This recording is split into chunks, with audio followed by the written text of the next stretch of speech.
Hey guys, welcome to another live show, another live She Knows Arsenal. Make sure you guys, woo, ball start. Make sure you guys are liking this video and subscribing to the channel. And most importantly, getting into the chat and letting me know what you guys are thinking off of the back of a 3-0 win against Monaco that just ended a couple of minutes ago. Vote for your man of the match in the poll as well. I have Saka up there, Rice, MLS, and Saliba. So make sure you guys are voting on that as well.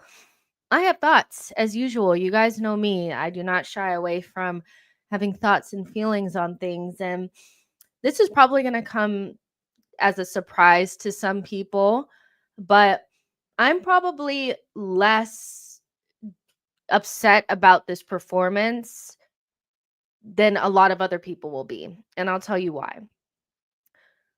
I have been screaming for Mikel Arteta to prioritize chemistry, to prioritize balance, connections. Um, and when he doesn't, we play bad. And if we still win the game, the football's not the best. We don't create a lot of chances. It's stiff, it's whatever. But when he does prioritize those things, he gets like instant payoff, right? And so when the lineup came out and I saw, okay, remember, because we had spoken about this on the preview, MLS. MLS comes in a left footer on the left-hand side. Let's stop the Timber on that side. And like Timber is a fabulous player, right? Timber is one of my favorite players in the team. But there's just something about a left footer on that left-hand side that gives us more balance and also helps our forwards on that side. MLS in the team. Rice, Odegaard, and Marino as the midfield group. Partey in there instead of Timber, which is hopefully protecting Timber from, playing so many minutes because like I told you guys, we need to protect Timber. So Timber only played 20 minutes or something like that. 30 minutes. So that was something that I wanted to see. And I also wanted to see somebody else start up front. I thought Havertz needed a break and somebody else needed to come in, not only just to rest him, but other players need to start getting minutes and start getting more involved in the group because as we go along in the season and we are involved in multiple competitions and more difficult levels of the competition, we cannot just go with Saka alone. And the only time that I feel like players get into form at Arsenal is when they get a sustained run of games. If they just come in for 10 minutes here, 10 minutes there, don't get any playing time, I just don't feel like that gives them the opportunity. Now, I don't know if Jesus is going to get a run in the game or run in the team. And I know a lot of people are probably screaming like, but Jess, he missed those chances. I'll be honest with you. I don't think Jesus is going to play anywhere near what he can without a sustained run in the team. I just think somebody like him that lacks the confidence in front of goal kind of needs to feel like he might start the next day so that he's not under duress during the game. And even though he missed the chances and they were egregious, he did get a really nice assist, right? So I want to give him credit for that. But that first half was better football than I've seen from Arsenal in a while. No set pieces, which set pieces are not bad, but remember, we're talking about free-flowing football, creating lots of chances, looking dangerous. We created more chances, clear-cut chances in that first half than I've seen us create in a very, very long time. And so I think Arteta got that instant payoff from playing players in their right positions, having balance in this team, prioritizing relationships and chemistry. Those things instantly paid off for him in terms of what he can do, controlling the controllables, right? Now, did he get the payoff in the scoreline? No. I think he coached a 4 or 5-0 and the players let him down. And to me, there's a very distinct difference when we play between the players letting Arteta down and Arteta letting the players down. Fulham, for me, was mostly on Mikel. He did not prioritize relationships. He did not prioritize chemistry. He ripped up all the chemistry on the right-hand side just to compensate for one injury at left back. And he had MLS sitting right there. Actually, I'll take that back. MLS might have just been coming back from injury. So I'll give him that. But in the past, that's kind of been his thing is I don't care if it works. I just want to go with players that I like. And he got that instant payoff. I'll be honest with you guys. I think that is the framework for how we should continue to build the team and how we should, you know, make sure our team is balanced. I feel like Arteta should stick with that. I feel like going backwards and playing with three right footers on the left hand side, and you know, not prioritizing the chemistry and all that kind of stuff. If he goes back to that, it'll be really disappointing because he got something from today. It wasn't perfect, and I'll be like totally frank with you guys. Until we buy better attackers that are more clinical, they're always going to miss chances. These players have proven over a sustained period of time that they need a lot of chances, and even that doesn't guarantee them putting the ball in the back of the net. We have one of the most unclinical forward lines that I've seen at the top level. So that's not going to change. But the only way you can compensate for that is creating a shit ton of chances. And we did that today. And we got what we deserved. It should have been 3 or 4-0. And we got that in the end. Monaco had a good little spell in the beginning of the second half. And we didn't start off very well. But we got what we deserved in that game based on the play and all that kind of stuff. So I'm less peeved off about this game than I think a lot of other people will, because I don't expect this team to be clinical. I'll be really honest with you. I just genuinely feel like without going into the market, this team is always going to miss chances. They're just not clinical. And so creating the chances within our play is really the only way to compensate from that. And so Arteta should not veer away from this. He should trust the youth. He should prioritize chemistry, and he shouldn't rip up good combinations to compensate for one position. He should trust his squad more. And when you trust your squad, you get more from it. As harsh as I was on Kivior about what happened against Fulham in the Manchester United and in this game, thought he was fabulous. So yeah, he had a bad or not so great moment in between two, or in between two really good performances. And I still feel like that is payoff for Arteta trusting the squad. Instead of trying to drop Rice into, center back to make sure that you don't play Kivior or whatever Arteta would have done in the past, he just played Kivior. And the more minutes he gets, the better he'll get. I thought he was really good today. MLS, this isn't a good day for you can't just play kids, is it? Because not only was MLS good, but when Yeri came on, he was good, but the star really was MLS. And it's just, if you're good enough, you're old enough. Or you're old enough, you're good enough. Whatever it is. Trust your squad. Use the players that you have. Don't just move things around and no, just use them. MLS is ready. We've known that. We've known when Yeri is ready. Arteta's just taken a while to get there. But MLS really should be the next man up if Calafiori is not available, because the chances of Zinchenko being available are very unlikely. And Tomiyasu is nowhere to be found. So Arteta's found a solution. He's found a solution. Now that left back is, the same merry-go-round, MLS can come in and provide that left-footed, left-sided player that can invert into midfield and allows us to play the game that we want to play. He's done it in a Champions League fixture, so we don't have to do all the hemming and hawing about but the level. No, he did it in a Champions League fixture in his first start ever for Arsenal. We don't really need to. Actually, this wasn't his first start. I think he also started in a Carabao Cup game, but we don't need to do all that hemming and hawing. Arteta, you found a solution. Just keep going with it. Just keep going with it. Don't change it. It's perfect. The pass that he put in for Gabriel Jesus reminds me of the pass that he put in for Sterling in the Carabao Cup. He has that in his locker. He's technically gifted, not just from a passing standpoint, but ball carrying. He's really hard to take the ball away from. He's so confident on the ball. He just reminds me of players that grow up through the Haaland system. When we were at our peak, we would always have these young players that come through and they just look leaps and bounds ahead of everybody else's young players because the technical level was on crack. And MLS has that in spades. He was so, so impressive today. And he deserves to start against Everton at the weekend.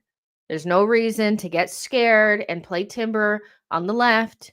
Just play MLS. And whatever noogies we get is whatever noogies we get. You know, because we played with Timber on the left and it didn't work. So you can't just say, oh, well, if you play MLS and if you don't play, no, just play the players that are going to allow you to play your game at the best of your ability. And having a left footer on the left-handed side is the best way for Arsenal to play our game. Fuck mitigating what Everton are going to do. Let's play our game. Today was some of the best football that I've seen us play in terms of being able to attack on both sides and create quality chances this season. Because we haven't really gotten going with the football. We haven't, so Arteta should use that framework. MLS was great. Kivior was also really good. And I have to say, another group that probably want to shut it off right now if you don't want to hear it, but Rice in the 6 isn't all that bad, is it? Everybody's saying he can't play in the 6 at a high level. He can't pass. He can't do this. He can't do that. Not only was that super secure and we weren't getting ripped up on transition, but his passing was really good today. Is it the same as Thomas Partey's? No, but his long-range passing is fantastic. And he mopped up in front of the back line like a DM should. Whether your preference is, if your preference is Thomas Partey, that's fine. But the idea that Rice cannot play 6 for this team is something that's been made up in the ether. And we can just totally take that like a piece of paper like this right here and rip it up because it's not true. It's just not. He was fabulous. He was one of the best performers today, along with Saliba and Saka. And I hope that Arteta took him off so that he could start in the same position against Everton, because I wouldn't change a thing. I wouldn't change a thing. I thought he was fantastic, and I thought the midfield balance was great. There was like a long period of time where Odegaard and Saka didn't even touch the ball because we were attacking down the left-hand side. It was like a whole different universe. So I get it. You have to compartmentalize the performance. We didn't score the amount of goals that we should have, and people will be mostly angry about that because people are hyper fixated on us not buying the players that we needed to buy in the summer. That is something that we've talked about ad nauseum at this stage. The season is going and the window is closed. So we know that. We can park that to the side. Our attackers are not good enough. The quality of our attackers is not good enough. We know that. Park it, right? We know we need to upgrade on Jesus. Park it. We know we need to upgrade on Martinelli. Park it. But right now, what I'm looking at is whether or not Arteta can get the most out of what he has. And I don't think he's been doing it. I think people have been letting him off the hook by saying that, well, we just don't have a good team, so fuck it. Today showed that he has choices that he makes that directly affect whether or not we can create chances, quality chances, or whether or not we are reliant on set pieces, right? And so I think I'm pleasantly surprised that Arteta trusted the squad and he got that benefit from it, and I'm really happy about that. Saka, 2 goals and an assist that really, I was hoping for the hat trick, really. But, well done, Havertz, for being, like, alive to it or whatever. But I thought Saka, no matter what, he just always comes up with the goods. He has so many goals and assists already this season. When I said that we're in for an all-timer season with Saka, I meant it. We could be on our way to 40 goal involvements this season in all competitions, and it won't even be difficult for him. He just makes it look easy, right place, right time, kind of like making sure that he's on the end of that cross from Gabriel Jesus. He's just the guy, so for me, he's obviously the man of the match. He's the star. He's our star boy. He's the face. He's all of those things. And he showed it, and he's been really good in the Champions League this season. I can't lie. So yeah, I think my takeaways really from the game are just play good football or attempt to, and put players in positions that actually suit them, and you'll get that instant payoff. And Saka is our one and only reliable attacker. And it's nice that he's performing at a high level and giving us what we need.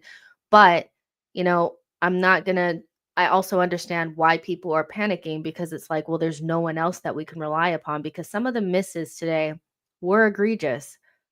But am I surprised that they missed those chances? No, because they're not, like, they're just not goal scorers, So, yeah. And I think just another little side note on Jesus is, it's very obvious that his main quality is his ability to help create for his teammates. And no, that's not useful for us probably past this season,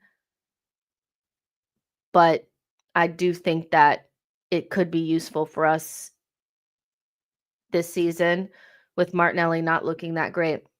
I'm not going to lie, at a certain stage, if Martinelli maintains this level, which I do think he had another poorish performance, that I wouldn't mind seeing Jesus on the left, because that pass that he made into Saka for the goal, the first goal, and the position that he took up and the quickness where he turned and passed it over, I'm thinking maybe he could do that on a regular basis, and maybe I won't have to watch Martinelli doing weird crosses, and I don't know, so I just feel like we could probably on the edges of finding some players to utilize for the rest of the season and get them in some decent form, like Kivior, like MLS, like Wanyeri, and maybe, Jesus or somebody like that. But you only see it if they continue to play games. And so Arteta has to continue to trust the squad and not freak out because he's missing players and then start doing nonsense like he did against Fulham, right?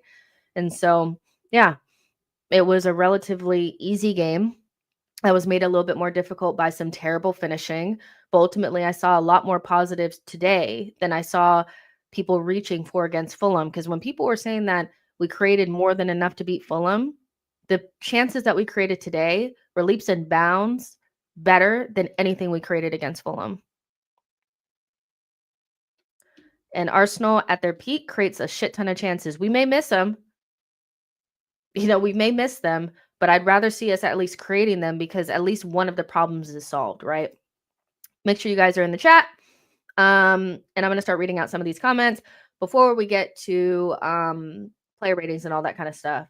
Johnny says, yes, because Prem hunts Arsenal players. Chosen One says, Jess, I was so pissed at the performance up until Havertz came on. Saka bailing Arsenal out while dominated for periods at our gaff.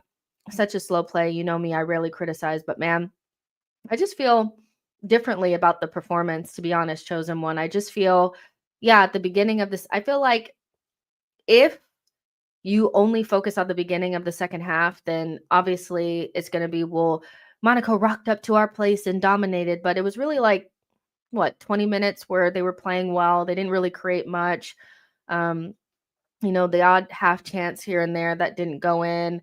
And then we, scored the 2 goals, and then it was like over, so, it wasn't the perfect performance, which if you're looking for a perfect performance, then this wouldn't be good for you. But I think that this was better than a lot of the other performances that we've had this season where we've created niche, so yeah.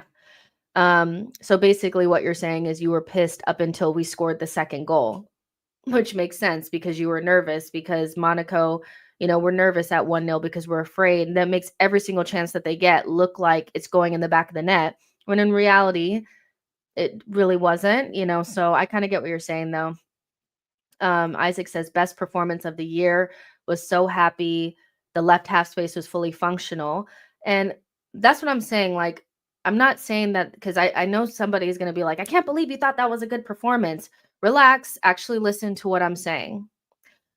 That was some of the best football that we played, especially in that first half, in terms of actually creating quality chances and being balanced on both sides, which is a major thing that because if you add on to this, like, you maintain this balance and you continue to play this way, then eventually the players will score more goals. I don't think they could be worse than what they were today in terms of their finishing. If they're even 10% better at finishing, we're up 3-0 in the first half. So I'm thinking about it from that perspective, like this is something to build on. And we had a functional left-hand side where even though some of the quality wasn't great in terms of what like Martinelli produced at the end of it, some of the exchanges between him and Marino are the types of rotations that we haven't seen in over a year. You get me? Over a year, we haven't seen those rotations on the left-hand side because we haven't had a left-footed player on the left-hand side.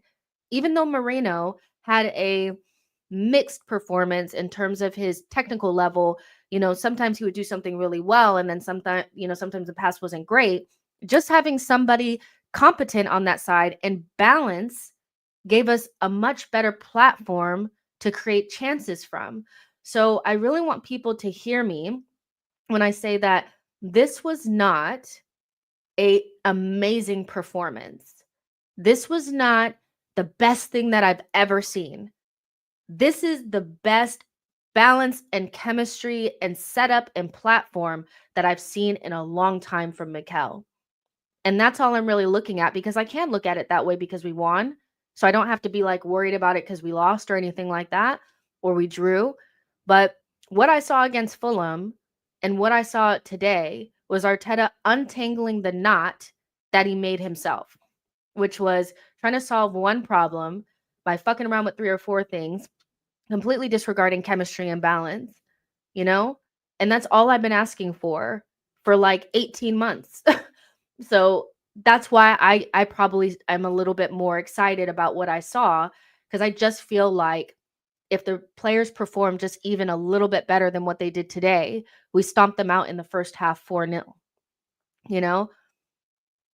And I do expect players to play better. I don't think that they'll maintain, all this, you know what I mean? So yeah.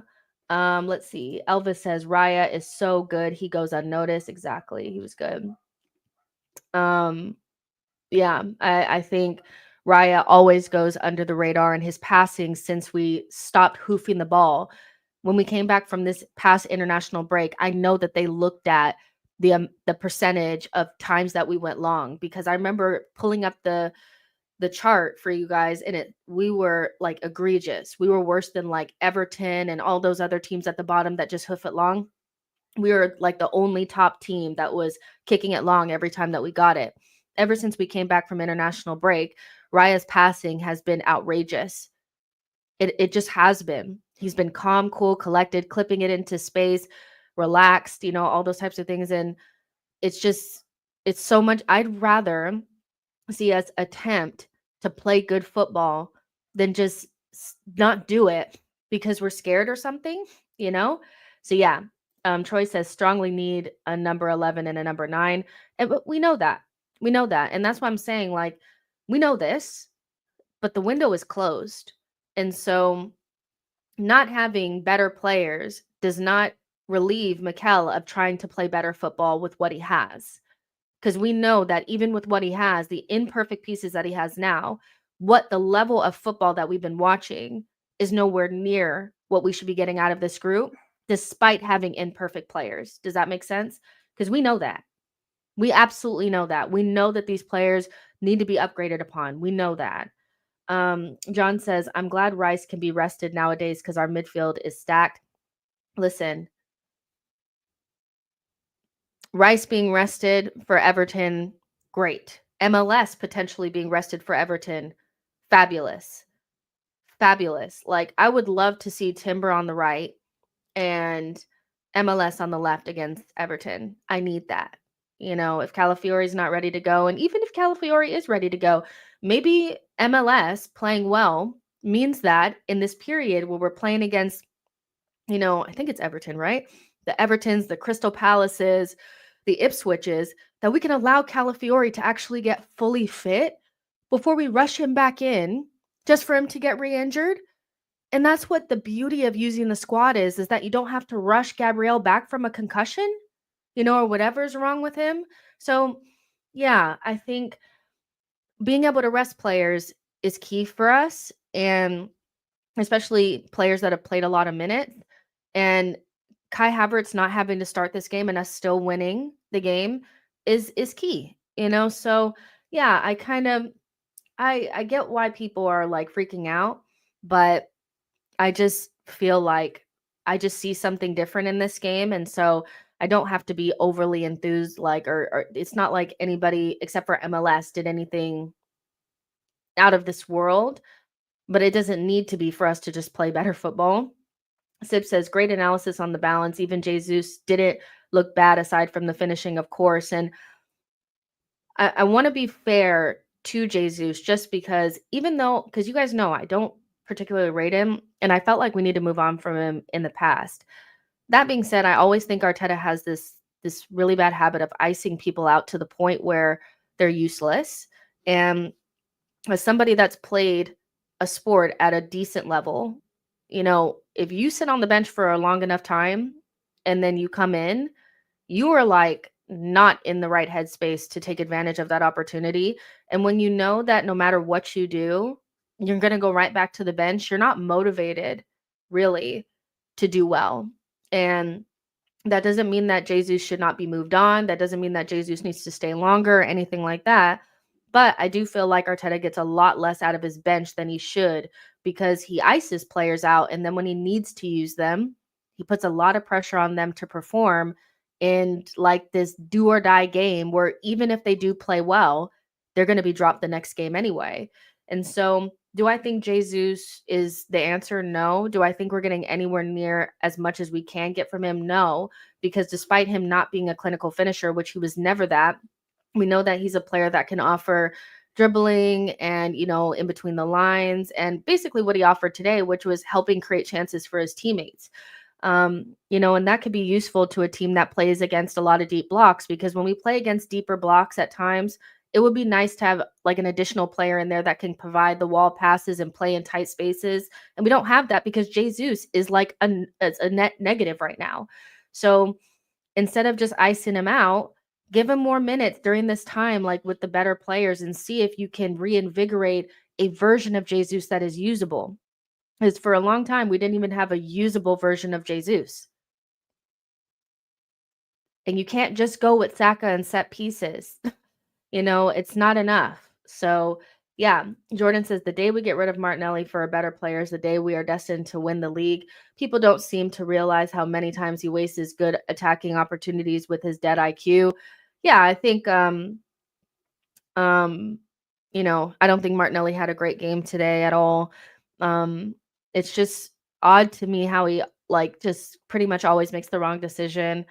You could tell that he got frustrated, but he had the left footers on the left-hand side, like everybody asked. And two things can be true at the same time is that if you platform Martinelli better, our left-hand side will work better, but that will still not compensate for his bad decision making. And that's why the conversation is always so every single time, because nobody wants to come to the middle ground. Everybody is just like, it's either the system or he's shit. And I think it's really somewhere in the middle. And we need to upgrade on Martinelli, really. I just don't see how anybody, even people that are Martinelli's biggest defenders, I think have realized that we're not going anywhere with him.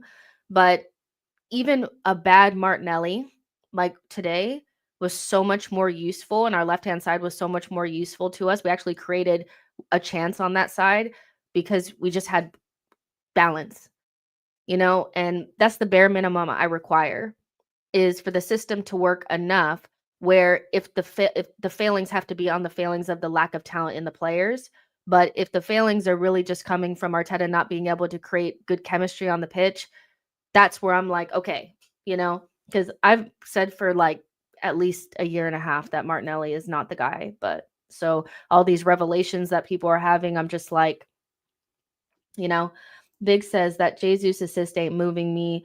Get him gone. And Jan, along with Drossinelli, Jesus Christ, moron, was legit trying to get sent off. We should have been a man down. I mean, I guess. TBG says we need additions, but use the internal solutions that we have. Exactly. Kende says, just be honest. If they overrun our midfield the way they did in the second half, you will be calling Partey's head now if he was at the wheel at CDM. I mean, I think just the fact that first of all, Rice had an objectively very good game and he played for what, 60 minutes. So, as much as I get that a lot of people want to defend Partey consistently, I think we just kind of need to park that for a second and just talk about the game as it was. Rice had an objectively very good game today, and he can play six for Arsenal. And like I said when I started at the beginning of the show, is that even if you prefer Partey, the idea that Rice can't play six for us is a lie. And so we didn't get overrun in midfield or, whatever. We dropped our standards collectively as a team. We just did. And Rice actually helped us maintain a clean sheet by sweeping up in front of the back line. So, you know, if you want to try to make it a Rice versus Partey thing, you can do that all you want. But I'm very happy with Rice's performance today. I looked online, everybody was raving about his performance. So this is really not a day for Partey, like it's really not. Rice played really well today, and I'm sorry, like he's really good at six, and he, he just was, like objectively, he just was, so this is just not a day for that. It's just really not. Just hold that and just say, oh, well, Rice played well. I just prefer Partey. TBG says Rice 6 as well versus Everton, please, Mikel. Isaac says the issues with that performance were personal issues, not tactical, which was the biggest concern after Fulham. Exactly. Isaac gets it. He exactly gets what I'm trying to convey to you guys and why it's so important to actually like listen, because it's so nice to see comments like this, because I feel like sometimes people don't listen to what I'm saying. Tactically, today was great. Personnel wise, the talent level, the misses, that was on the players, So yeah, Shamaria says Calafiori needs to be eased back in, which is this so key that we don't rush Calafiori back in. And if MLS is playing this way, like he did, he deserves to keep his spot. And like Saka said, this is his level. If you're good enough, you're old enough, And I already read that. Chosen One says, honestly, I think what really wound me up was Partey. He looks to his right 10 times, then passes backwards or sideways. Super frustrating. I mean, I don't think he had a good performance today at all. I just don't. I mean, he's not a right back. And I think not being in his normal position makes him second guess himself. And he played well there once against Liverpool. But beyond that, like, it's just not his position. So I really try not to overdo it with players playing out of position and positions that don't suit them. Because when players that I really like have that situation, I try to tell people that, like, but they're not in the right position, and people still are like, yeah, but there's fucking shit. So Partey's not playing in his right position, so I'm going to expect his performance level to drop. But if I had to pick my team for Everton, I would probably let Partey rest, because remember, Partey has played a lot of minutes this season and is not a player that particularly like maintains his fitness. So it might be a good time for multiple players that played a lot at the beginning of the season to maybe sit out. If Timber is fit, you can play Timber on the right, play MLS on the left, play Rice at DM, and let Partey rest, because there's no real reason, if Timber can play, to keep him there. And like I said, we didn't have any problems building up, creating chances, or anything with Rice at the 6. And I've told you guys that for a long time, is that it's not so much that Rice is the 6, it's Rice has never played with a balanced midfield, ever. He played with Kai Havertz. And no offense to Kai, but that was like the worst midfield I've seen at Arsenal in a very long time in terms of the way that it functioned, because it wasn't balanced. So we know that we can build up and create good chances and all that kind of stuff with Rice at the 6. You should have known that already, because there's multiple examples of it. But now that we've seen it, like right now with Marino and Odegaard, we should feel more confident allowing Partey to sit on the bench and rest for a little bit than feeling like if we don't have him in the team, we just will never survive. There's been multiple examples over the last couple of games, whether it was Jorginho or Rice playing in the 6, that we could still win games. And it's Everton, so it's fine. You know, John says Arteta will revert back to his poor lineup selection on the weekend. I really hope not. Ben says Ethan would have a field day if he started this game. I actually think Ethan should play a little bit more. And when you see players playing poorly for multiple games in a row, I do think that you have to ease other players in that are playing well. And you know what I mean? And I think I wouldn't mind seeing Ethan start a couple of games like in this run where we don't have hard competition and allow Odegaard to sit. I don't think Odegaard is playing particularly well. Not that I don't think that he'll come back into form and all that kind of stuff, but when players are playing well and other players are not playing well, I think save them from themselves. Like what we saw with Trossard, where he was bad for like 6 games on the trot. I don't want to see that with Odegaard. It's clear that he's going through something. He's not looking his best. And I just feel like even if Ethan starts and Odegaard comes in for the last 30 minutes or whatever, it's such a like Arteta's getting another opportunity to use Ethan a little bit more in games where we should be able to win with rotated lineups. So I'm not saying like drop Odegaard forever or whatever, but we have a lot of players that are kind of going in and out of form here and there. Like they'll play 3 or 4 good games and then drop off. But then if there's other players that are playing well, just drop them in for more minutes. I'm not attached to like keeping the same 11 every single game or whatever, because I feel like that's been a big problem with us anyway. And what it does is it just doesn't leave us with enough players to rotate with. And it doesn't mean that I think that Odegaard is the worst player in the world, but he's not really playing well right now. And it's been more than one game now. It's been like a whole half against Man United, really poor against Fulham, not great today either. Doesn't look up to it physically, not sure if he's here mentally. But Ethan is just like a little shining light on the bench. So just play him. Odegaard can come back in. But if you playing players through really bad form gives me the ick. That's why I wanted Kai to be dropped today. Not because he's a terrible player, but maybe he just needs a little rest or just a minute off. And I think also sometimes when you're not playing well, but nobody else will play over you or you'll never get dropped, I think you get complacent too. So I think some of these players need to also know that there are other players that can come in and take your spot. So yeah, I just feel like it's okay to use the squad. You got MLSs and Ethans, use the squad.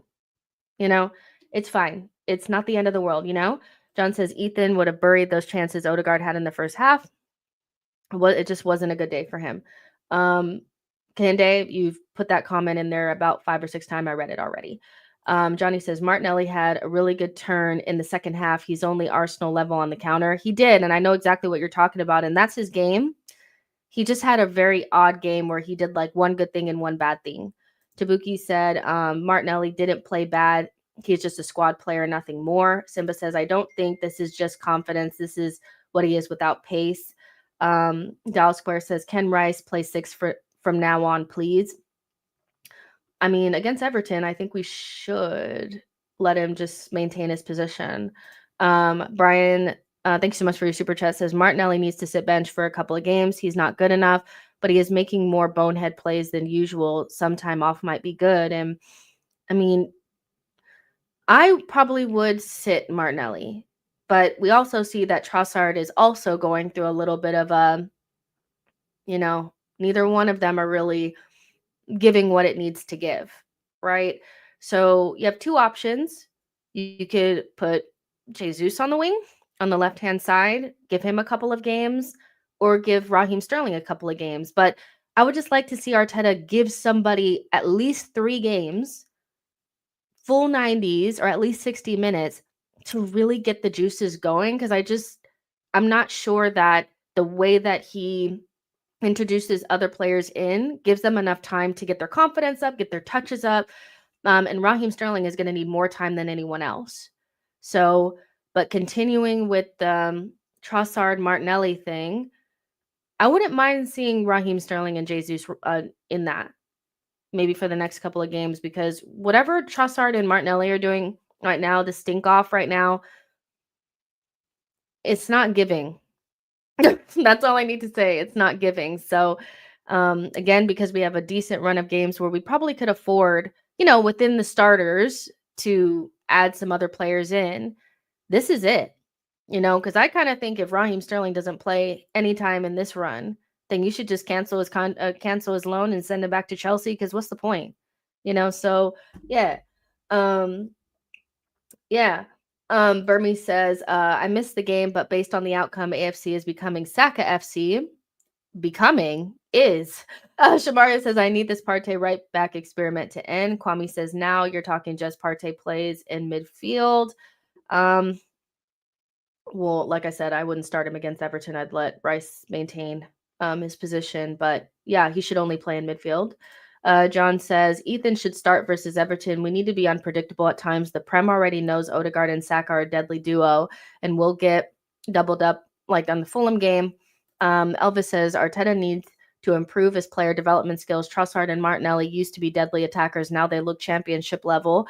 And, I think besides 22-23, there's always been questions around whether or not Arteta knows how to coach a good attack. And a lot of attackers tend to look worse under him than better for a sustained period of time. So, Martinelli, Trossard, Trossard was, I don't know, because I didn't watch Brighton, so I don't want to say that he was always super consistent. But when Trossard first came in, he was a lot more consistent than he is now. Martinelli was more dangerous earlier on in his career. Aubameyang and Lacazette both really fell off when he got with what they got with Arteta. He couldn't get Pepe going. He couldn't get Willian going. He couldn't get ESR going. He couldn't get Fabio Vieira going. There's a list of attacking mids, wingers, strikers that just don't really maintain their dangerousness under Mikel. So I think maybe he needs to learn how to platform people. And we were actually talking about this in my group chat that I don't want Arteta to do anything with MLS and Nwaneri. Don't try to change them. Don't try to refine them. Nothing. They are fine. They just need more experience with the first team. Don't coach the shooting out of Ethan. Don't coach anything. Don't overcoach MLS. Nothing. Just leave them. Just let them do their thing and put them in positions that suit them and give them playing time. Don't coach it out of them. Don't.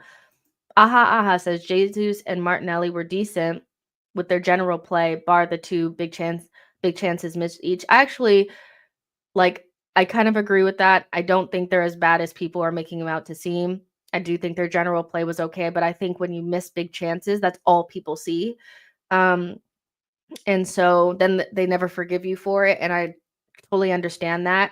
But I don't think this is the worst I've ever seen from them. But I think Martinelli was worse than Jesus, to be honest. In general play, I just think Martinelli made the wrong decision most times, where Jesus got one chance really to create that chance, and he did perfectly and gave it to Saka. So yeah. Graham says Tierney isn't a right back. Unfortunately, he plays left back and can play center back if needed. What was interesting is that there was a lot of people that were complaining about Tierney not starting. And I just laughed because I'm like, crashing out about Tierney in almost 2025 is insane. He hasn't played in 18 months for Arsenal, and he hasn't played football since last season. So MLS was the right choice, and it was justified. If Tierney gets minutes, it needs to be in a very low stakes game. If he had come in today, obviously I would have hoped that he did a good job, but the idea that he's going to come in and be Tierney that played against West Brom in the snow, I think people are thinking that. He probably won't. You need a run of games. You need a run of games. Most people know you need a run of games. You're not going to be perfect right out of the box, right? Let's see. The guy says, I'm sorry, I can't watch another game with Jesus in attack. Kwame says Tierney can cover right back. He can't. John says, I need a Sterling and Nwaneri link up. Ben says Odegaard has really dropped off in the last few games, and maybe he just needs to come out. I just feel like playing players for 4 or 5 games when they're not in good form or something is going on, when there's other players that, maybe aren't as good but are playing well right now, I just feel like you have a solution. Just play Nwaneri for a little bit, Yeah,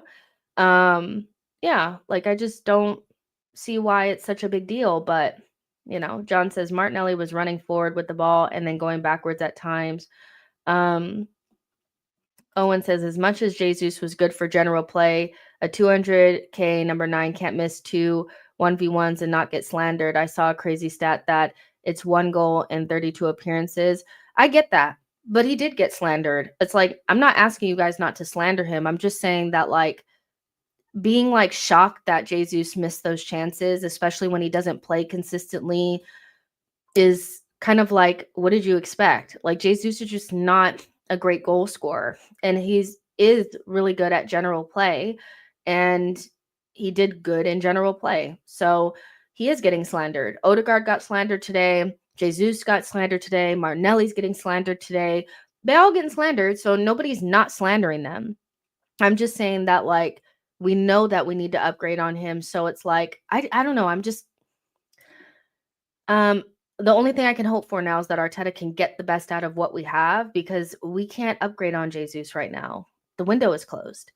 You know, Maine says, I think Odegaard is having a rough patch because he missed quite a number of games beginning of the season. It's a matter of match fitness, being able to play week in by week. Give it a little time. To be honest, I'm not worried about Odegaard. Like, you go through little patches or whatever. We know what his quality is. Like, I know there's some people that have like a full agenda against them or against him. I don't really care. Odegaard's great.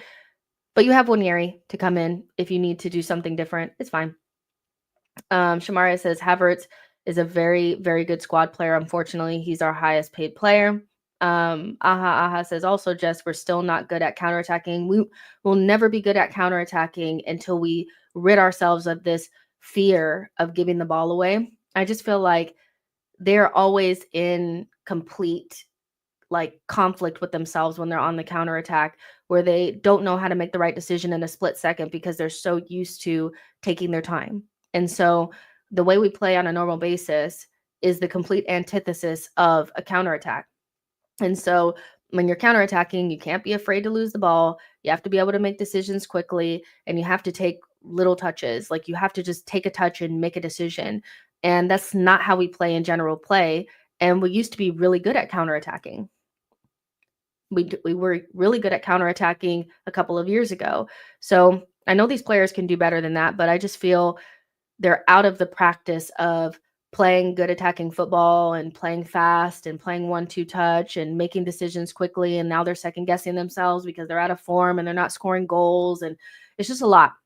And so this team will do a lot better. These attackers will do a lot better if Arteta lets the reins go a little bit and continues to platform them to create more chances, so that when they miss one, they have another opportunity. If they only get one chance a game, of course they're going to screw it up. Of course they're going to screw it up. But yeah, we're not a great counterattacking side, but I've seen us counterattack well.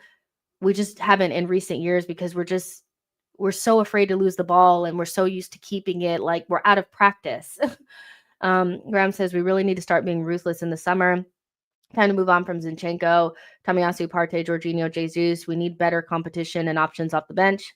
Yeah, we do. John says Jesus should assist more instead of shooting, because he's good at finding teammates in the box. Exactly. Like, I just think it's not that you know how, like, when you're not looking for something, you find it. And when you're looking for something hard, it could be right in front of your face and you don't see it.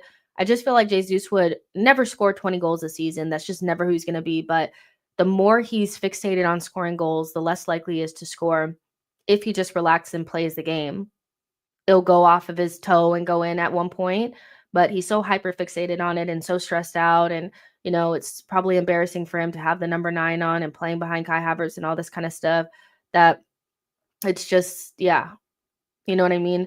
I just think if he relaxed, he would score a goal, but he's just thinking about it too much. But he'll never be a 20 goal per season striker, ever. So yeah. But yeah, I think today is less of a day about the obvious things that we know, like we need to, upgrade on so and so and so and so. We know that, but the story of today was Arteta finally making the right decisions in terms of choosing chemistry, and balancing out the team over just nonsense like what he did against Fulham, platforming players properly, and allowing us to create a lot of chances. And yes, it didn't quite work out the way that we wanted it to, but this team will perform a lot better the more chances that they get. If they only get one chance a game, they're not going to score. They're not going to score. To me, this was much better. This is a much better blueprint to the way that we should be playing than anything that we've done before this, where we're just stodgy and stiff and whatever.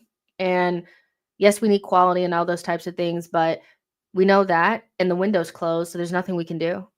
There's like literally nothing we can do about that.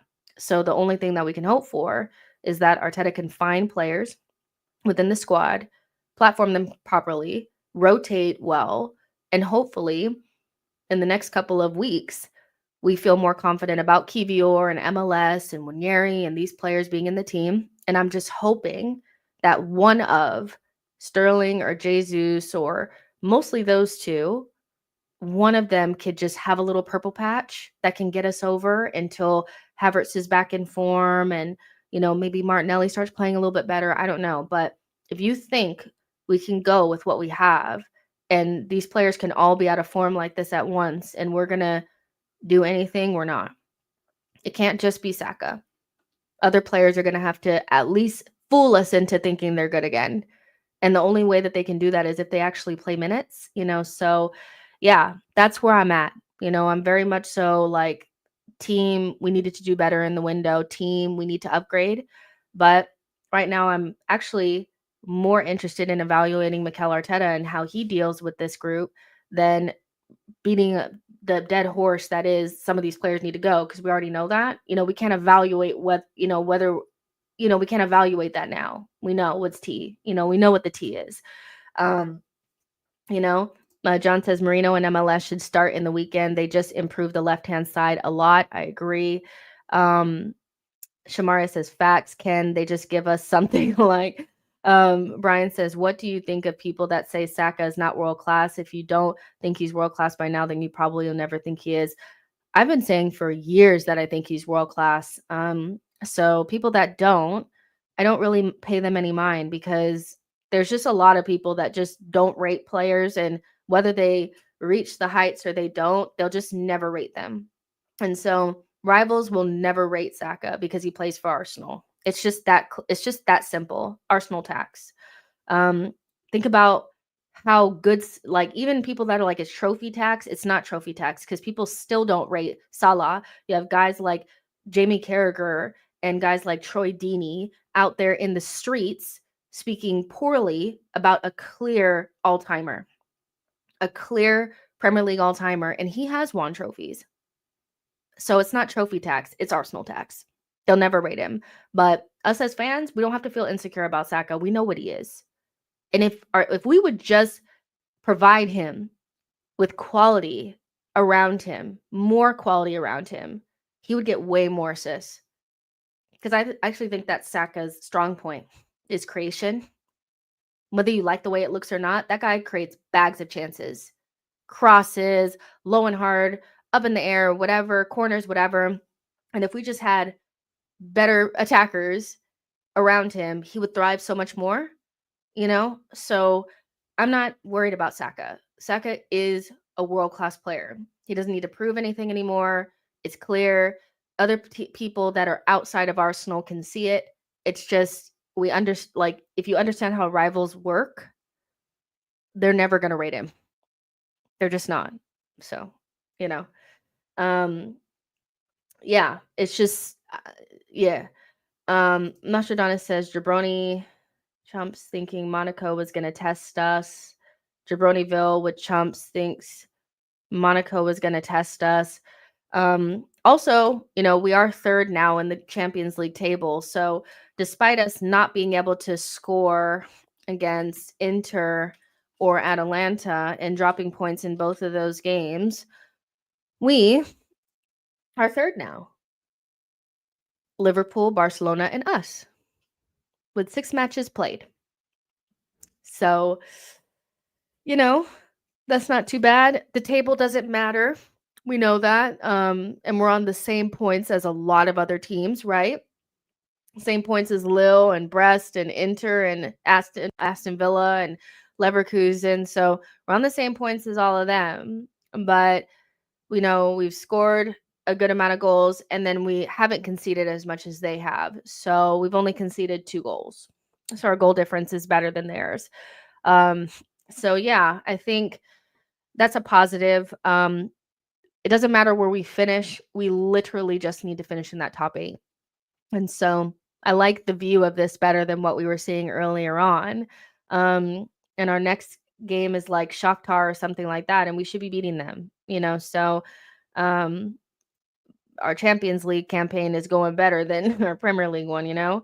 Um, so yeah, Shamara says they'll keep shifting the goalposts. Owen says Saka could win the Ballon d'Or and still get slander. Zagreb at home. So I keep saying Shakhtar. It's Zagreb. Sorry.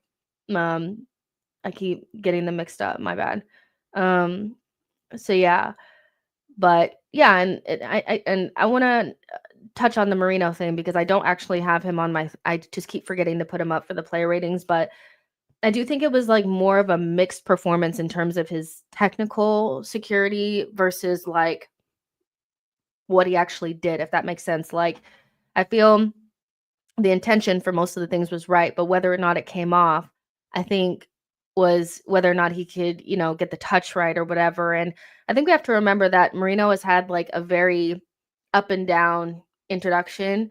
He's been out because of the shoulder and then out because of the knee. And yes, also hasn't played consistently. And this is a player that's used to playing every game, every moment for Real Sociedad. And now he's a squad player for us. So again, there's a really good opportunity for Arteta to give him a run of games from now we have some good games for him to play consistent minutes. And I think sometimes we're a little bit unfair to players that we don't know very much about because they haven't played for us very often, or they're new, and just deciding who they are based on like not even a half of a season worth of appearances. Um, and as we've learned, you need to give players time to settle. And a lot of people haven't given Marino time to settle because they are trigger happy. They want to be the first ones to say, I told you he's ass. I told you he's shit. I told you he's this. But I tend to think of it more as if this is what he's giving us with no preseason and a shoulder injury that kept him out for a month and a knee injury that kept him out for, a couple of games as well, and no real playing time, then once he settles, he'll be much better, because he just completely opened up our left-hand side. I actually don't think that he was bad. I just think that he had the odd bad touch or whatever. And wouldn't you think like common sense would tell you that, well, if somebody's been in and out and hasn't had consistent game time, then their touch might not be the best? Or do you guys actually expect people that don't play to be perfect just without game time? You know? So I think Marino was like good, but he wasn't like perfect. I would love for some of his touches to be a little cleaner. And I would like his speed of thought to be a little bit quicker because he would take like the extra touch. But I think most of the times his intentions were really good. And I think he did a lot of good things in there that will get washed away because people are too desperate to rubbish him off. Um, but even if you don't think Marino was the guy that we needed to buy, because I don't even think Marino was the guy, you know? Um, I don't. I think we needed to go bigger, but I think you can separate what you wanted versus how he's actually performing. I don't think people are actually looking at how he's performing. I think they are projecting what they wanted and comparing him to that and saying, well, this guy is shit, because he hasn't really had any shit performances for us except for like Bournemouth, in my opinion. But Boyd says, what if Marino never finds consistent minutes? Well, then I don't know. I think it's just too soon. It's too soon to rubbish him off. But just at least give him time to actually acclimate to the team. There was a time where Trossard didn't get consistent minutes and he was still able to perform off of the bench. So let's just give him a minute. Just give him a minute. Like, I don't really understand why anybody considers the performance that he put in today terrible unless they weren't watching. Partey, Rice, Odegaard midfield is the best. Stop this Marino nonsense. He ain't good. He is so slow, but Arsenal fans are back to overrating average players. Whatever. I mean, he is so slow. Is Partey fast? Is Odegaard fast? When does your midfield have to be fast? Like, I don't understand. But fair enough. You just don't rate him. Keenan says Marino was a depth signing. He doesn't have to start to provide his value. Yo-Yo says Marino's best hope is for Rice to stay in the six. John says we must perform better when Marino is on the pitch. John says first it was Saka versus Rashford, Saka versus Greenwood, Saka versus Grealish, Foden, Doku, Palmer, but he's still not world class. He's world class, guys. We don't have to, go back and forth anymore. Ahmed says we're more fluid when Jesus is playing, but his finishing was poor. It wasn't just Jesus. Jesus was a part of it, but it was also having two left footers on that left-hand side. It was not having to be so right side dominant and actually being able to pass to players on the left-hand side and for them to be able to do things quickly. It was just the overall balance of the team was better. Even if you don't feel like the quality is as good because maybe you think Jesus is not as good as Havertz or, Marino's not as good as Partey, the balance was better and you get a lot of payoff from balance. I think you get more payoff from balance than just having more talented players because if they don't go together, the system's not going to work. And our team is mostly based upon a system. If you haven't noticed, Philippe says it's important to finish as high as possible to close the rounds at home. You're right about that. Owen says Marino was okay. We haven't got enough of Rice, Odegaard, Marino to see how well he can play. I mean, this is the first time that they've ever played together. So, John says, personally, I don't think I want Ashworth. The Ashworth stuff, I talked about that in my show yesterday. I mean, do you guys care about his CV or do you care about, what happened with United? Because there's a clear separation between what he did at Newcastle and Brighton and the emails and then leaving United and him wanting Southgate. So if you weigh that more heavily than all his work at Brighton and Newcastle, then you won't want him. But I'm a little bit more interested in what he actually did than what didn't happen. Because not wanting somebody because he wanted to hire Southgate versus judging him based on what actually occurred when he was at those clubs. Two clubs that, their rise has been pretty quick and he was at both of those clubs. Yeah, I think I like him more than I don't like him, but I'm not sure that he's the perfect choice. But just go back and, watch the end of the show yesterday because we went through that and I actually showed all the signings that he made. And I think the overall reaction to him based on that was a lot more positive than what it was when they just saw that he wanted Southgate at United, you know? Um, so yeah, that second half performance was dismal. We can't win the title with such. Most of our players were just off work tonight. Marino was a passenger. Timber changed the game when he came on. I don't think Marino was a passenger. Yo-Yo says Arteta needs to try to lean into any partnerships and combinations he can find. I agree with this. Let's see. Partey ain't fast, but he's technical better. He's a better dribbler. He's a better passer. He's better defensively. What exactly does Marino do? The guy's always hiding. We struggle to play from the back. If you think we struggled to play out from the back with Marino today, then I think it's so much easier when people just say, you know what? I just don't like this player or I just don't rate him, because when you guys start saying that we struggled to play with this player or whatever when we clearly didn't, when he was in the game, because the first half existed, it did. And we created more chances, clear-cut chances with him and Rice and Odegaard than we have like in any game this season, freely clear-cut chances. So saying that we struggle to build from the back when he's in is not true. So just say you don't like him.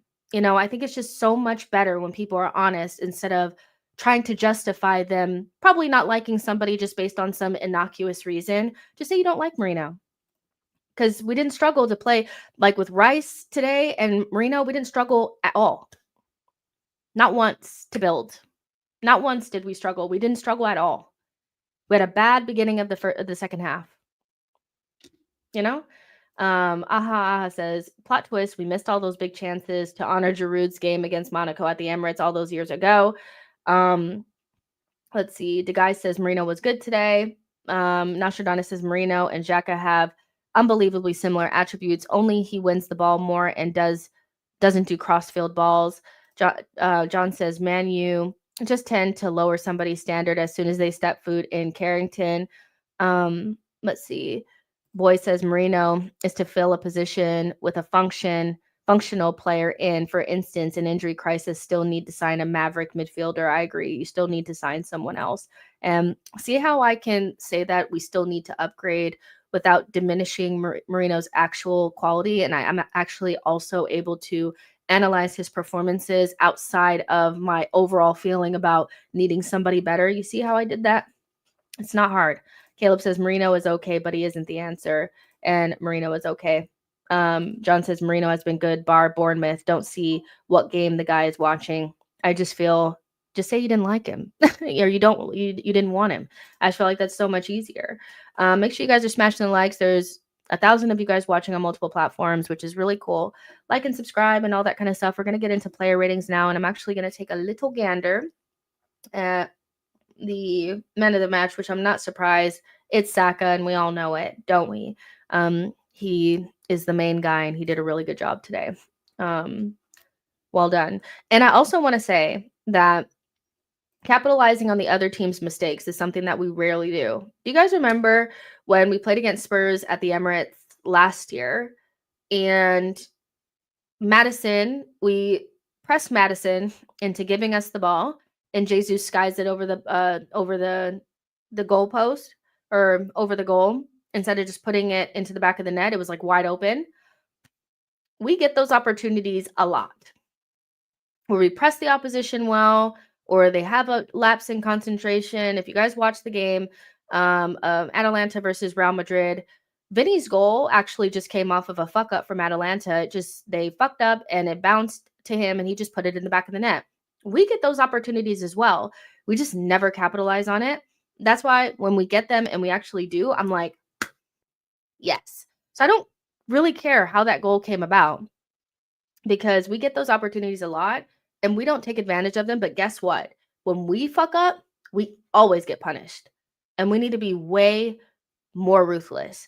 Raya, I thought was fantastic today. Again, clean sheet, great passing out from the back.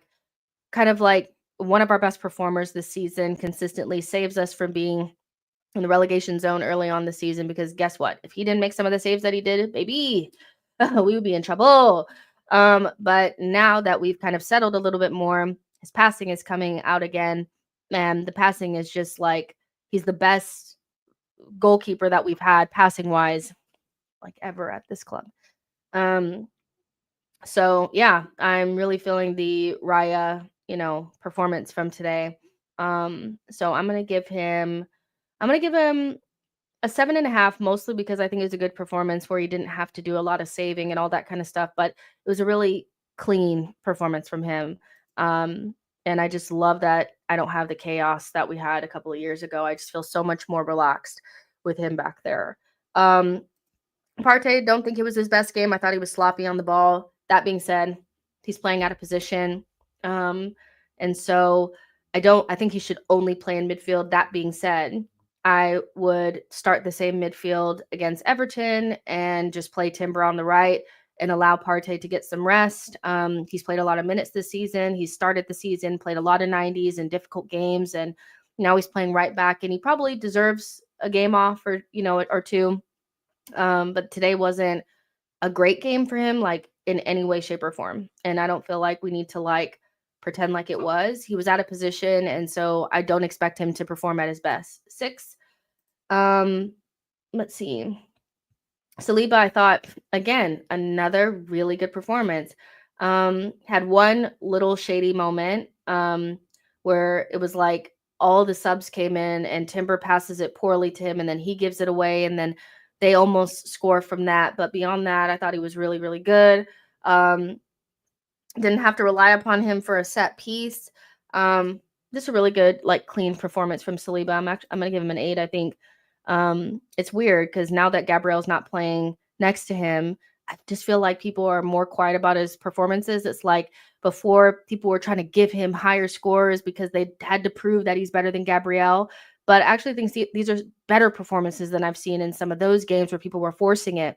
These are really good performances from Saliba that should be more highlighted, but people are more quiet about it. And I just find that to be a little strange. Since Gabriel has been out, he has been one of our best performers, if not our best performer next to Saka. We need to talk about it more. But I guess if Gabriel's not back there, y'all don't want to talk about it. I don't know. It's a little strange. So 8. Kivior. I don't know what happened against Fulham. I don't. And maybe it's because you were away from home. Because the 2 games that you played good in, played at home. But 2 really, really good performances sandwiched or around a poor moment against Fulham. I have to say that the totality of those 3 performances give me more confidence in him than less. I'm weighing the good performances heavier than the bad moment. And that's the thing with Kivior is that, he's never really had, when he's had run of games, like when he played at left back, he played well. He wasn't amazing, but he played well. He's getting another run of games and he's playing well, despite the Fulham thing where kind of everybody was shit, if we're honest. But I just think he needs more playing time. And that's going to sound weird because it's like, we obviously want Gabriel to come in. But I just think Arteta doesn't need to do anything special. If Gabriel, for some reason, can't play or you need to rest him, just play Kivior. Whatever we get is whatever we get. But, trying to move other people around or, do something else, just play him. The more playing time that he gets, the more confident he'll be and the more the good performances will start to outweigh the bad. Because when he gets a run of games, he's much better than the odd game that he's been forced into where he was like an abomination, So I'm proud of Kivior. Again, I can separate his performance from feeling like he still probably needs to be moved on, right? But so I don't, because I do that, I can give him a decent score. It doesn't change anything, right? But I think he was really good today, if I'm honest. So I'm going to give him, one of his passes should have ended in an assist for him, but Jesus didn't score, right? So I'm going to give him like a 7.5. I think it was a really solid, good performance from Kivior, and I want to see more. Obviously, if Gabriel's fit, then I want Gabriel in, but I don't want Arteta doing any, jimmy rigging around with the lineup to keep Kivior from playing, especially if you can play him at left center mid or left center back, right? He's good enough to step in, and we should be able to, as a team, compensate for maybe a drop in quality from 1 or 2 players here and there. The fact that we can't sometimes is just ridiculous to me. I'm going to stop here because I want us to spend more time on this young man. So I'm just going to stop here. Kiwi was good today, 7.5. Chemist says Kivior 7 had a bozo moment when he lost track of the Monaco striker who almost scored but was solid. Let's see. Boy says, I'm not a fan of Kivior either, but he was today. Mata says, I don't think Kiwi reads the game well. He takes up strange positions, drawn to the ball when he shouldn't be. I agree with this. I think he doesn't have that knack, and that's why he usually has one bad moment, at least in a game. Nostradamus says, yeah, sure, play Kivior and conceded dumb goals. Yeah, sure, let's play Kivior and concede dumb goals. Nostradamus didn't listen, did he? Had an emotional reaction to me just saying, if you need to play Kivior, just play him. Don't risk Gabriel. If he's not fit enough, don't risk him when he's injured to not play Kivior. You don't have to play him left center. You don't have to play him out of position or anything. But yeah, if you need a left center back and he's all that's available, don't play 2 right-footed center backs or drop Rice into right, try to center back to try to not play Kivior. I didn't say play him over Gabriel, but you didn't listen, did you? You didn't listen. You just had an emotional reaction because you don't like Kivior. Boy says Kivior also a 7. Ahmed says Kivior 7. Victor says Kivior has some long passing in his back. Not going to lie, in his bag. John says Kivior 8. He fares better against teams that are not in the counterattack because he's slow. Victor says agendas will agend. Let's see. John says, whenever I see Saliba closing in on strikers, I know they aren't scoring. 7.5 for Saliba. Saliba got a 7.7. Rise a top keeper. Let's see. Let's see. So yeah, I just feel like just play him if you have to. It just avoiding playing him sometimes is like just confirming that you don't trust him, and then you expect him to be, you know what I mean? Just play him. That's what I'm trying to say. If you have to. This young man, it's just not a good day for the don't play the kids. It's not a good day. And you know what? I feel like sometimes you need these moments. You need moments where players come in and just have an outstanding performance. And it's like, so we have another player, right? In a position where we struggle to keep a man fit, we needed somebody to rise. And he did. And not just like a decent performance where he'll do, but an outstanding performance where he was one of the most technically secure, confident on the ball, was just they couldn't get the ball off of him even when they pressed him. He wasn't under any sort of like stress or anything, and he made the right decision almost every single time. He was fantastic. And if you're good enough, you're old enough. And we know this as Arsenal fans because we've had some really young players play for this club. And I'm just glad that the moment came and MLS took it, because there's no excuses not to play him now. There's no excuses for him not to play against Everton. There's no reason to put Timber there and disrupt the balance of the right-hand side if Timber's available. There's no reason. There's no reason to play Kivior there or anybody else. You have a solution. And it's a young solution, but you're lucky you have it. You are lucky that Hale End is saving the day once again. So use it. The guy is like, as excited as I am about Ethan, which I am, don't get me wrong. I love Ethan Down. But this player excites me a little bit more just because some of the things that he does on the ball, the carrying, the tight control, and the passing are things that I would like to see in midfield at some stage. And I just feel like he is a super version of whatever we wanted Zinchenko to be. Because unlike Calafiori, he's actually a midfielder. And our best version of a left back for Arsenal in this era has been more of a midfielder, but we don't lose anything defensively because I think he's switched on. And no, I don't want to see him up against Salah, but I still think that he is going to be the type of player that will cotton on to how to defend better in 1v1 areas. And for him to be as good as he is now, you got to use him. I'm sorry. You got to use him. You don't have to start him every single game, but if he's playing, and I've always said this, a 17-year-old is not going to collapse the group. People were saying it for years that if you play the 17-year-old, if we're as good as we think we are, we should be able to carry a 17-year-old. And this isn't even carrying. This isn't even some guy that needs a lot of help. He was so good. Remember, this is a Champions League game, not some Carabao Cup or preseason game. A Champions League game, his first start in the Champions League. And he put out a performance like that. There's no reason not to play him now. So I thought he was a part of my man of the match group. I think he being taken off, I'm hoping that's because he's being rested for Everton, because you're going to need him. But I mean, the performance was just so, I can't wait to see the comp, because I know it was good because I was watching it with my own eyes and I was standing up in my living room clapping. It's so good. 8.5. Him and Ethan are going to play a really important role for us this season and for seasons to come, as long as Arteta doesn't stop it from happening. Well done, Miles Lewis Skelly. Boy says, we all here on the internet like, but the younglings, and Arteta just tossed them into the side with force powers. Brendan says, Skelly made the team go forward. Victor says, exactly. I feel like everyone looks at Ethan, which is fair, but MLS is something else.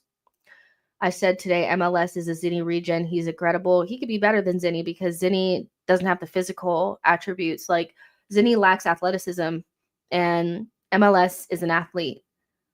He can run, he can nick the ball off of you, he can carry the ball.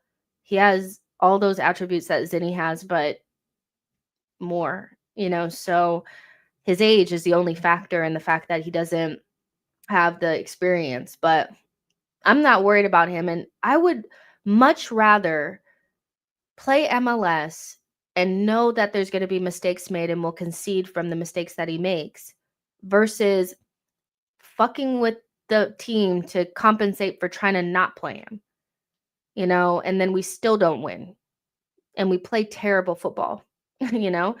Um, so yeah, John says Arteta doesn't even react when the youngsters play well. He's Anakin Skywalker.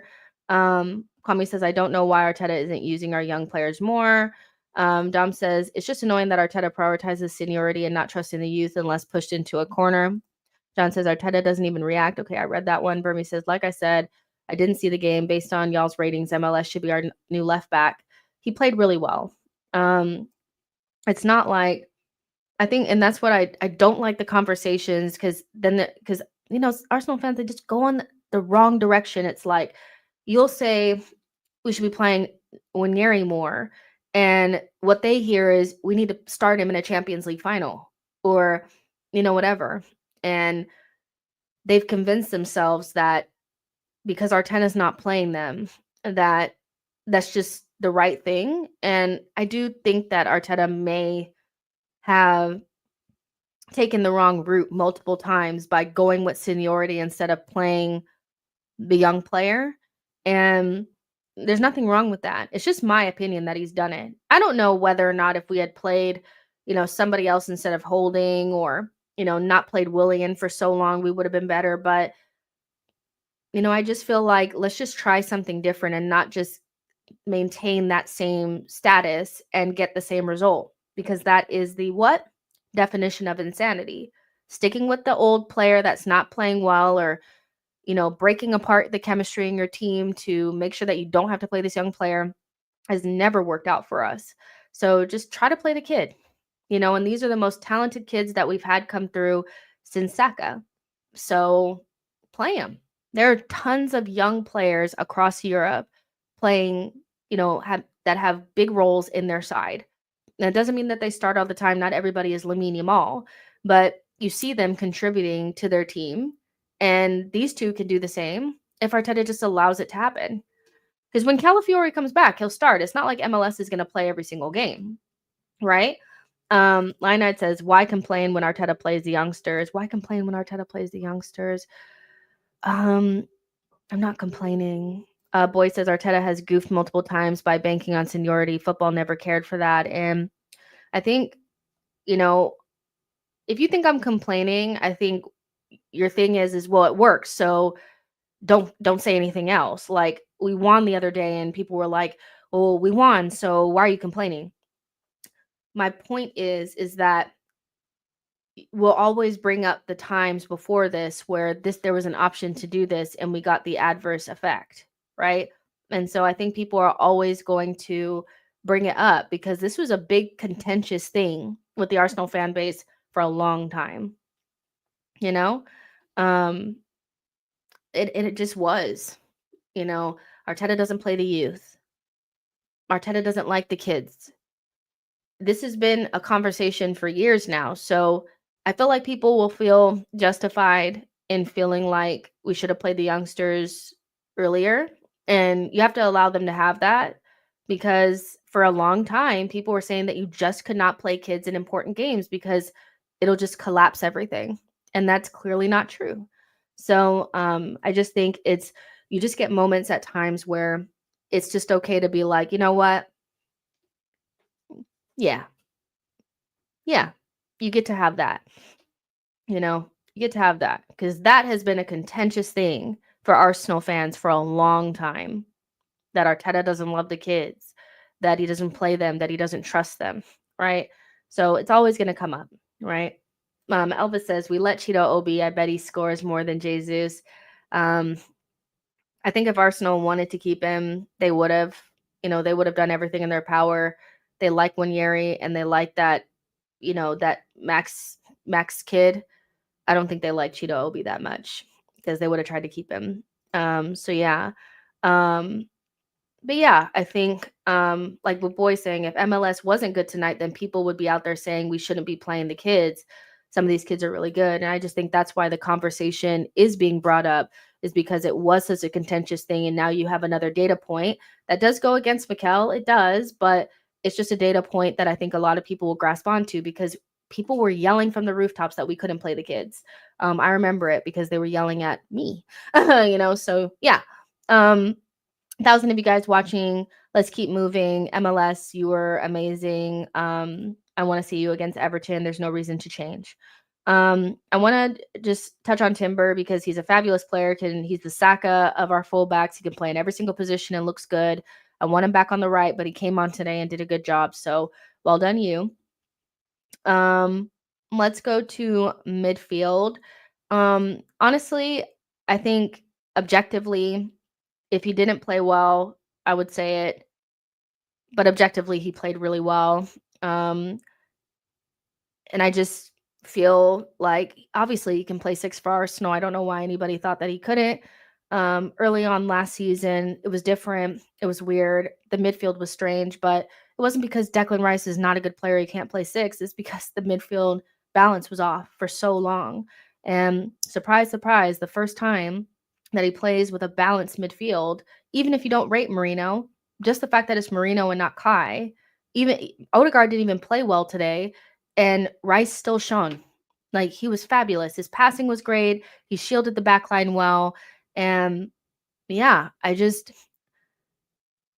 never really bought into the idea that he couldn't play 6 for us. I just thought it was a wild notion. Um, and so yeah, like, he was one of our best performers today.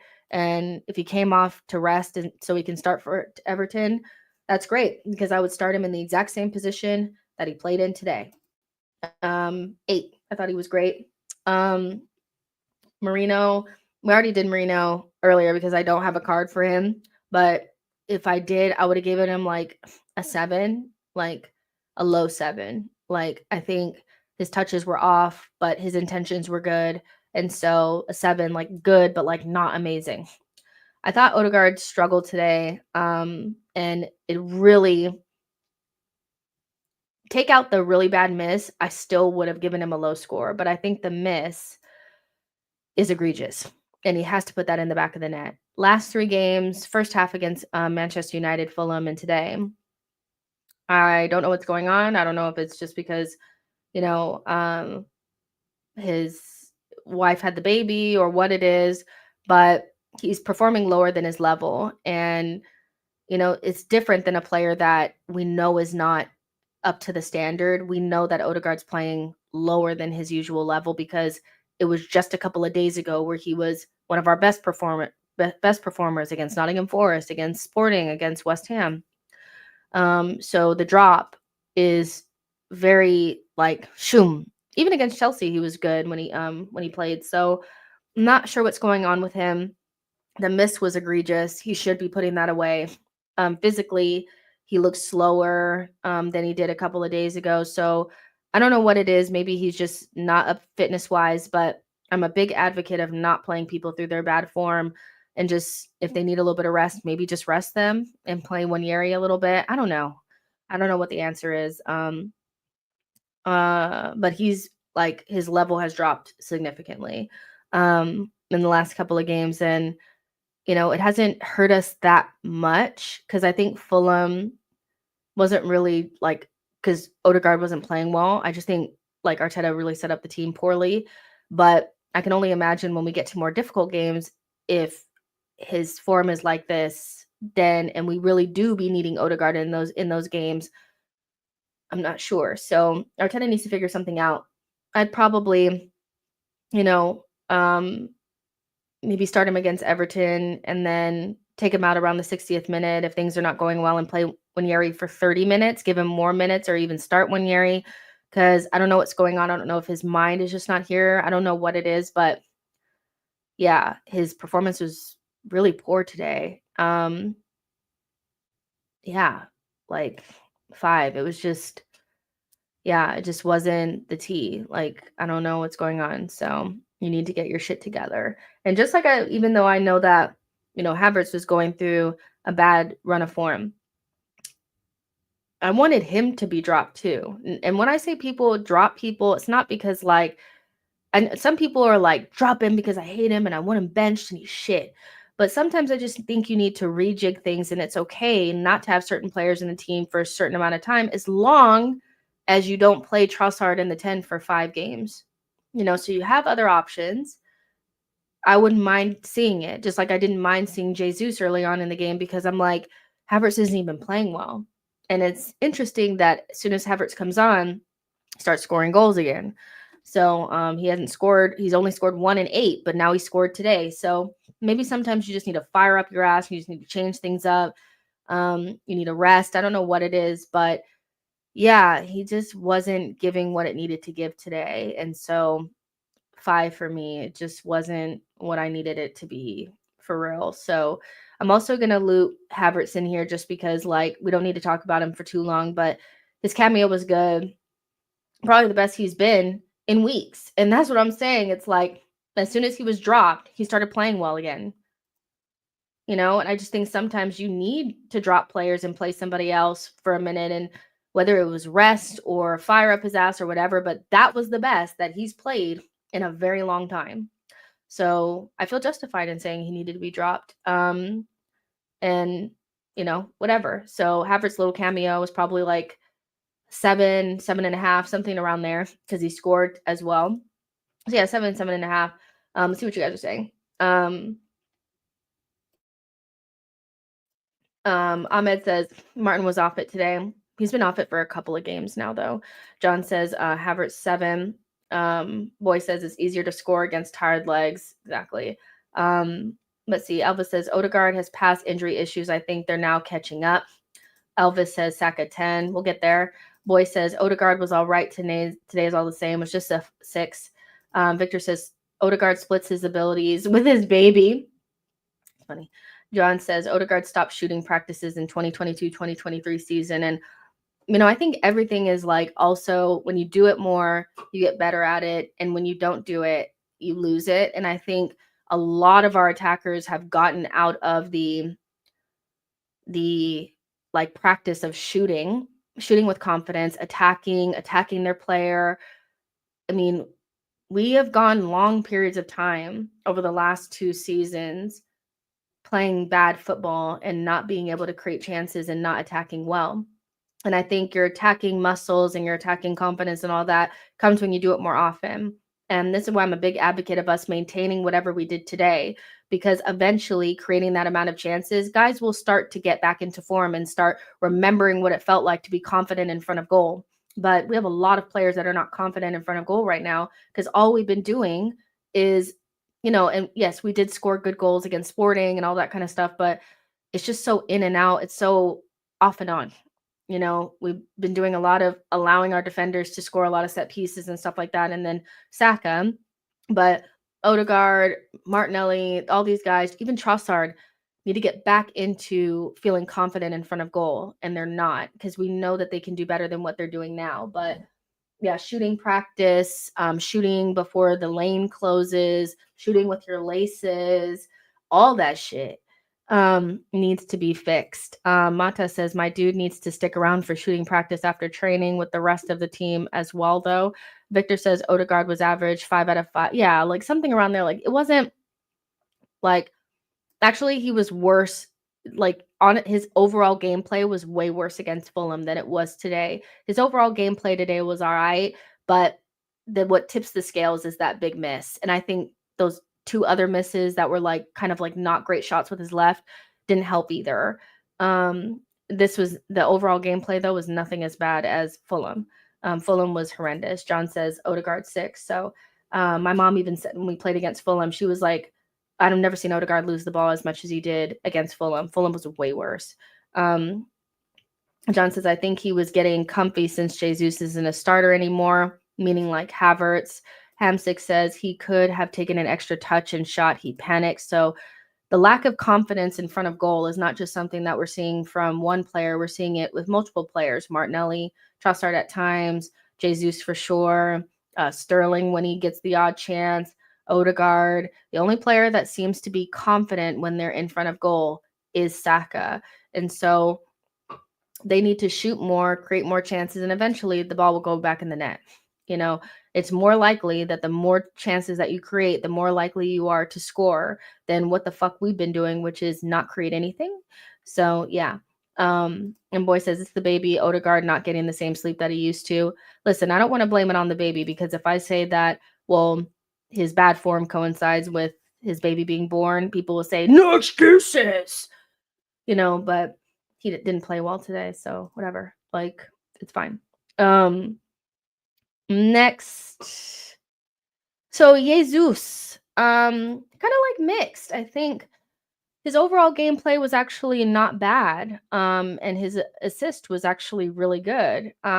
He's one of the only players today that could find his player in the box. Trossard couldn't do it worth a damn, neither could Martinelli. But Jesus could. But Jesus, if they're all on best form, Jesus is probably the best footballer. And that's basically what he is he's a footballer. He's not a goal scorer. And the more that he thinks about having to score this goal that he hasn't scored since January, the longer it's going to take him to score it. That being said, I do think Arteta needs to give him more playing time. And the reason why I say that is because the more playing time that he gets, even as a player that's just good, at linking play or creating chances for his teammates, that's a much more useful player than the player that we've seen over the last 18 months. So I'm a big advocate for, Arteta not just icing players out and losing them throughout the season, like we've had with Emil and, Fabio last season, where they were just almost not usable in some ways. They weren't really offering a lot to the squad. He doesn't have a lot of options to be icing out players. He needs to figure out a way to at least get a usable version of them out. You may never get Jesus from 22-23. I actually don't think with the knee injury you'll ever see that again, but can you just get an extra 10% from him? That player will never score 20 goals a season, but if you get the odd assist from him every once in a while, that's better than what we're getting from a lot of other players. So yeah, I think more playing time. Doesn't necessarily need to start every single game. I'm not advocating for just unlimited starts or whatever. But we need to find other players. And I think Jesus in regular play was not terrible, which is better than what he's been in the past. Because at one point he couldn't even do his normal game, besides even outside of just scoring. So I'm gonna give him a 6.5. It was good to average-ish, not terrible, but it was better than what it was against Nottingham Forest, so yeah, I'll give him that. I'm not mad at whatever I saw. I know what it is with Jesus. Martinelli just got really frustrated at the end of that half and just started fouling for no reason. I don't understand. The decision making was off. The positions that he was getting in and the opportunities that he was getting were better than what they had been, because he did get the left side that he needed. But like I've been saying, him getting a better platform on that left-hand side doesn't mean that his touch is just going to magically get better. His decision-making is going to get better, because those are things within Martinelli that he needs to improve. I don't know if he's stagnated. We talk about this in the group chat all the time. Is he just complacent because he knows Trossard is not really competition? Could he use, some droppings, maybe he needs to be dropped for a couple of games and allow maybe Sterling to play for 3 games without interruption. I don't know. Or Trossard or whoever, but it wasn't bad. It was very similar to Jesus to me, where it was not the worst thing I've ever seen in my whole life from this player, but we know what it is. We need to improve upon both of these players, right? So a 6, it really should be a 6, something like that. It was just okay, it wasn't the end of the world or anything. Also, I want to do Trossard really quickly. Nah, just whatever, another 6.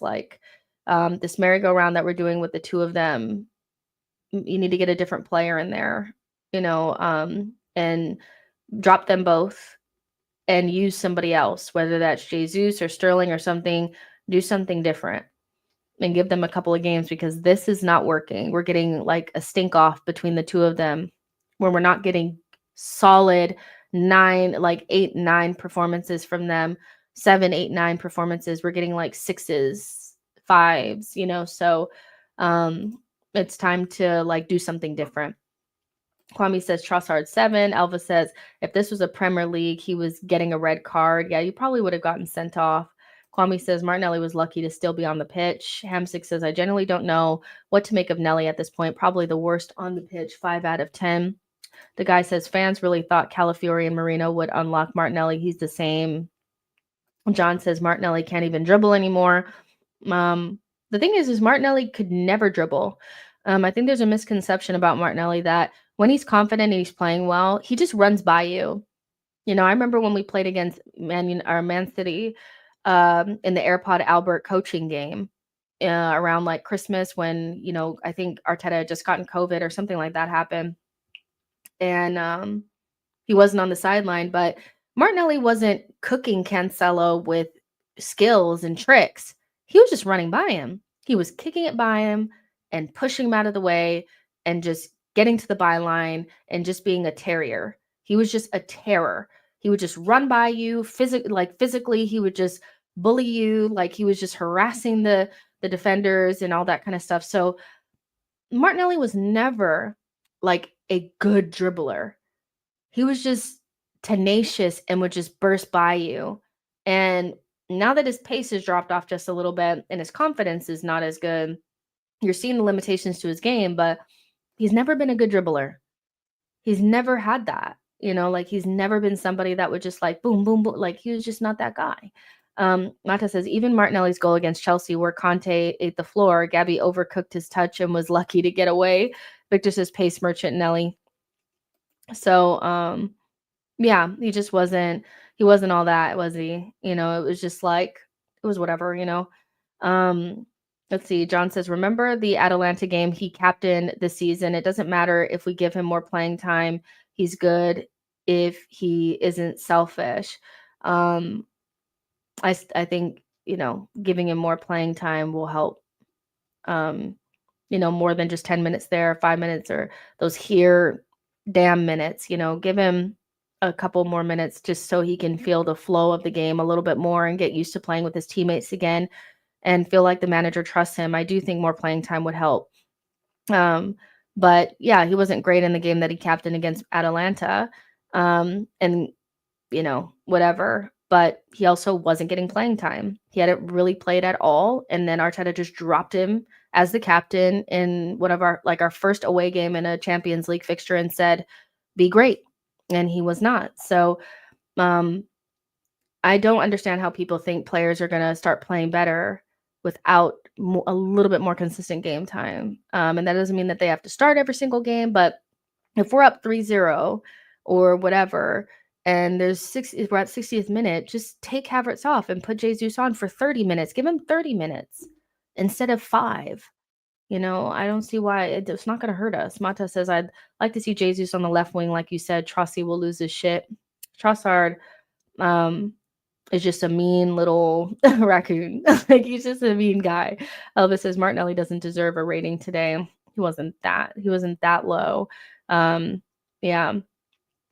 So, but yeah, Martinelli was not the best, but I don't have that high of expectations for him now. I just feel like we have to at least platform him well enough where he looks decent. And hopefully he gets a little bit more confidence. This is the only person that really matters. I mean, there's some other good performances out there, but he's really just the only reliable attacker that we have, and he is clear of everyone else. I mean, it's just not even close. And when I said in the summer that our attack is so funny, going back to some of these things, because now the overall thing from most Arsenal fans is that our attack is not good enough. But in the summer, when I said that our attack was probably like, if I'm being generous, the 4th or 5th best attack in the league, and people were, we scored 91 goals. I'm like, the individual quality of talent is lower than a lot of other teams. the individual quality, meaning like what they can do on their own, not what the system provides for them, but what they can do on their own. I'm being very generous when I say that.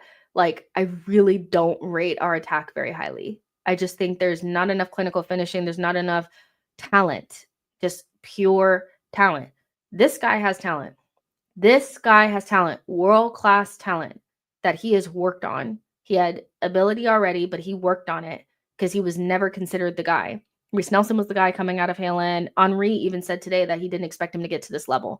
But there's something about working hard when nobody believes in you that gives you that hard exterior to make you keep going. So even when they put you at left back and you know you're a forward, you work to get to that place. And Saka is improving every single year. And we shouldn't even care what rivals say anymore. We know what's T. We know what the T is. Saka is a world-class player, and he is the only player, only one of our forwards that's even near that bracket. And we need at least 2 more players in that bracket. We really do. And we know that. So, but his performance today, 2 goals and an assist, didn't really get a lot of service in the first half, but the difference between Saka and the other players is that they need the perfect settings to be dangerous at all. He can be in a shitty Southgate system, a shitty Arteta system. He can be in the depths of hell against Fulham alone, and he is the only player that still looks dangerous consistently. He is so leaps and bounds ahead of what we have, right? And so I really like I just love Saka. Like, he's just the best. I don't, you know what I mean? Like, I have no other words. 9.5, he's my man of the match. Like, he's just the guy. And hopefully, I think he'll sign a new deal. I'll be honest with you guys. I think both Saliba and Saka will sign new deals. I don't think we'll lose them just yet. But if and when he signs this new deal, it is so important that we give him the types of players that he should be playing with. Watching Lookman, watching other players that play on that other side shine in these competitions, it's so obvious that we need more.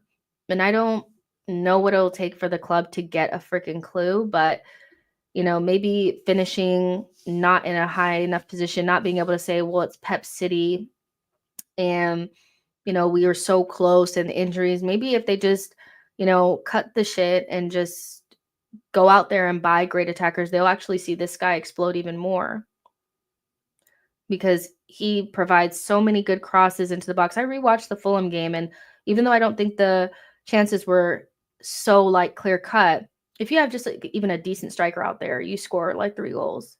So, I mean, his numbers will even go higher with a better attacking ensemble around him. So, the guy is mustard. He's our man of the match. He's wonderful.